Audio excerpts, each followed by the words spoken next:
Daily. Taste the Daily. Delhi Shalimar gardens లో ఆయుధాల పంపిణీ కలకలం రేపుతోంది. ప్రజలకు ఆయుధాలు పంపిణీ చేశారు హిందూ రక్షా దళ్ నాయకులు.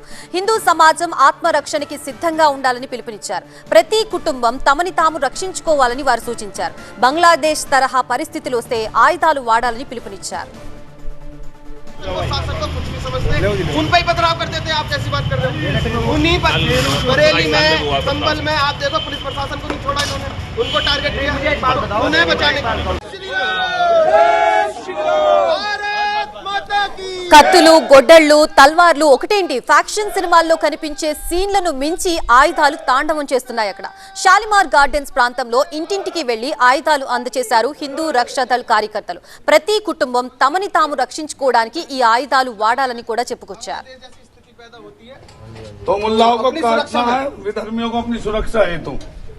जय श्री राम, जय श्री राम, जय श्री राम, जय श्री राम।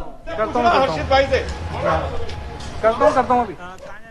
బంగ్లాదేశ్ లో హిందువులపై జరుగుతున్న దాడులు, హత్యల్ని చూసి ఈ నిర్ణయం తీసుకున్నామని హిందూ రక్షా దళ్ కార్యకర్తలు చెబుతున్నారు. బంగ్లాదేశ్ తరహా పరిస్థితుల్ని తాము భారత్ లో చూడదలుచుకోవడం లేదని, అందుకే హిందూ సమాజాన్ని ఆత్మరక్షణ కోసం జాగృతం చేస్తున్నామని చెబుతున్నారు. భవిష్యత్తులో ఆత్మరక్షణకి శిక్షణ కూడా ఇస్తామంటున్నారు హిందూ రక్షా దళ్ నేతలు.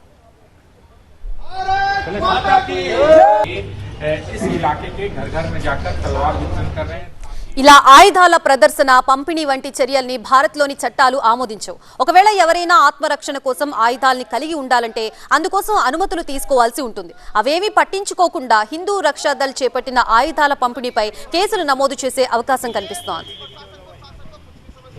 उन पे ही पथराव करते थे। आप कैसी बात कर रहे हो? उन्हीं पर बरेली में, संभल में आप देखो पुलिस प्रशासन को नहीं छोड़ा इन्होंने, उनको टारगेट किया उन्हें बचाने के।